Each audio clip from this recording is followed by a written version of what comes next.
আমার সমাজকে দেখতেছি সামান্য একটা পদ পাওয়ার জন্য কুত্তা পাগল হয়ে গেছে। শব্দটা যদিও শোভনীয় ছিল না আমার মুখে। ইউনিয়ন পরিষদের একটা চেয়ার পাওয়ার জন্য মরতে রাজি, মারতে রাজি, রক্তের বন্যা বইতে রাজি, স্ত্রীকে বিধবা করতে রাজি, সন্তানদেরকে এতিম করতে রাজি, তাজা বুকের রক্ত ঢাইলা দিতেছে একজন সামান্য কমিশনার বাবা। অথচ তোমার আমার নবী কিয়ামতের দিন মাকামে মাহমুদ পাবে, মাকামে মাহমুদ। চ্যালেঞ্জ, বাংলাদেশের কোন ওলামা আমাকে প্রমাণ করে দেখ যে ওই চেয়ারে আল্লাহ রসুল কিয়ামতের দিন বসা দেখবে। জান্নাত তো চিনে না, না চিনার কারণেই তো আজকে আমরা মাটি নিয়েই বড় খুশি।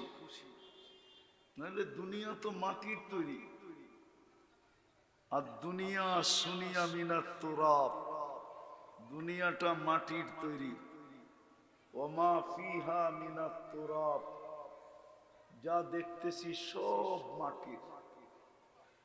আরেকটা শব্দ আছে সায়াকুনু তুরাব, একদিন আসবে সব মাটি হয়ে যাবে। কিন্তু পরেরটা বললেই আবার রাগ হয়ে যান কিনা। জান্নাত তো চাই, কিন্তু প্রস্তুতি কতটুকু? জান্নাতের জন্য প্রস্তুতি কতটুকু? কিন্তু যুবকরা বলবে আমরা তো জান্নাত চিনি না, প্রস্তুতি নিব কি করে? ঠিক না? ওরা তো চিনে গুগল, ওরা চিনে ইন্টারনেট, ওরা চিনে ভাইবার, ফেসবুক, হোয়াটসঅ্যাপ, ইমু, বাকিগুলা বললাম না আর কি। 14 তারিখ,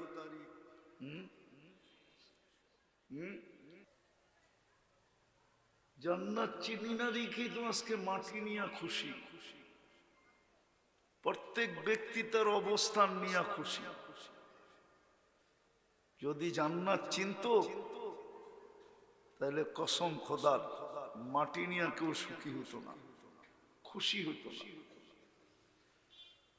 হাদিসের কথাই সত্য হতো, লা ইয়ানামু তালিবুহা, জান্নাতের চিন্তায় কারো ঘুম আসতো না, যে এটা যেন হাতছাড়া না হয়ে যায়।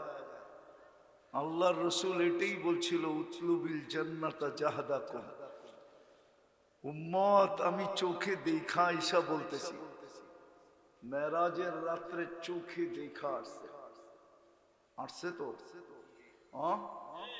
আরেকটা প্রমাণ বহন করে, জান্নাত মনে হয় আমাদের জন্যই, আর কারো জন্য না। কেননা আমরা দুনিয়াতে দেখি কোনো কন্ট্রাক্টরকে যদি কেউ কোনো সুন্দর বাড়ি বানাইতে দেয়, তো বাড়িটা যখন তৈরি হয়ে যায়, তো কন্ট্রাক্টরের প্রথম কাজটা থাকে মালিকের কাছে বাড়িটা বুঝাইয়া দেওয়া, ঠিক না? বুঝাইয়া দেওয়ার জন্য সে মালিককে ডাকে, বলে দেখা নেন আপনার নকশার সাথে মিল আছে কিনা, ডিজাইনের সাথে মিল আছে কিনা।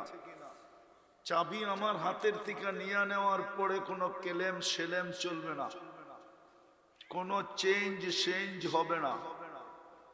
যতক্ষণ পর্যন্ত চাবি বুঝা না নিবেন ততক্ষণ পর্যন্ত দায় দায়িত্ব আমার কাছে। আল্লাহ যেন বন্ধুকে ডাইকা নিয়ে এটাই বুঝাইতে চেয়েছে, জান্নাত আপনার আর উম্মতের জন্য বানাইছি, দেখা নেন ডিজাইন ঠিক আছে কিনা। মনে হয় হুজুরও বোঝে নাই, একটু ভালো মতে দেখা নেন ডিজাইন ঠিক আছে কিনা, পছন্দ হইল কিনা। উম্মত উঠা গেলে কিন্তু আর কেলেম দেওয়া যাবে না। তো জান্নাত আমাদের জন্যই ছিল, কিন্তু আফসোস জান্নাত চিনি না দেখি তো মাটি নিয়ে খুশি। কসম খোদার, জান্নাত যদি চিনত না তাহলে আমার সমাজে দুটা জিনিস থাকতো না। একটা হইলো চাহিদার ভারে পুরুষ অতি তাড়াতাড়ি বুড়া হতো না, পরিবারের চাহিদার ভারে, চাহিদা বোঝেন, চাহিদা, বুড়া হতো না। আরেকটা হইলো অভিযোগের কষ্ট দিলে কোনোদিন লাগতো না, অভিযোগই থাকতো না, দিলে কোত্থেকে লাগবে।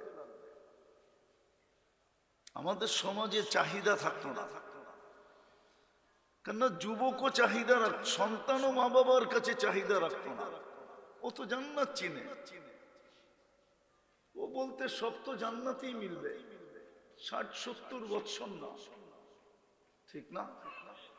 60-70 বৎসর, তারপরেই তো জান্নাত, তারপরেই তো আরাম।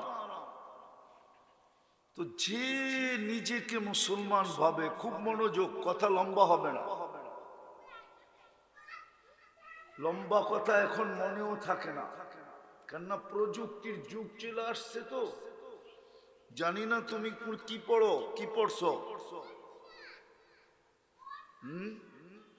কি পড়ছো, পড়ালেখা কতটুকু, একে জিজ্ঞেস করতেছে।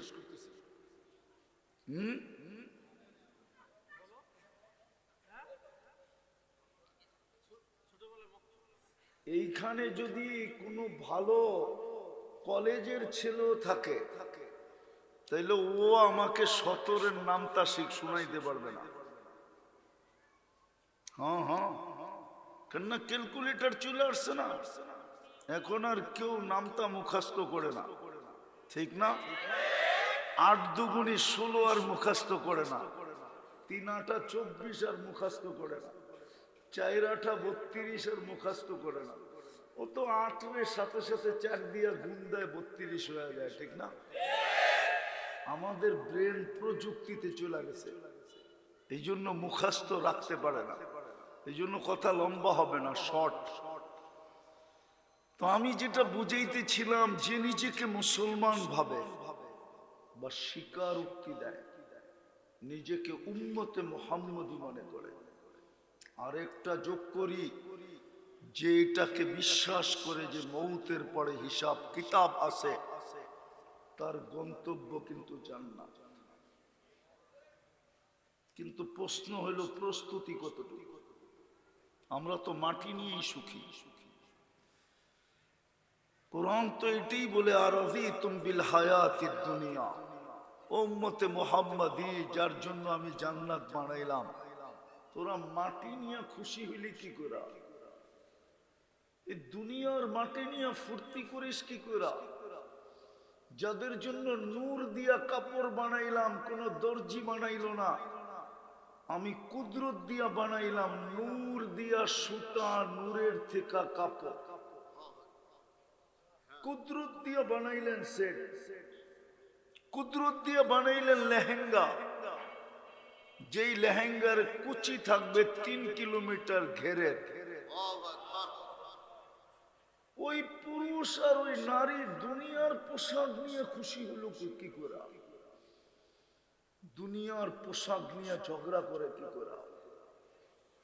আমাদের ঘরে বেশিরভাগ ঝগড়াই তো ব্র্যান্ডের জিনিস নিয়ে, পছন্দের জিনিস নিয়ে, ঠিক না? সত্য তো? সন্তানের মা বাবার সাথে, স্বামীর স্ত্রীর সাথে, স্ত্রীর স্বামীর সাথে। যার কাপড় আল্লাহ বানাবে কুদরত দিয়া, নূরের থেকে সুতা, সুতার থেকে কাপড়, ওটা শিলাবে কোনো দর্জি না, কুদরত দিয়ে শিলায় পাঠাবে। ডেলি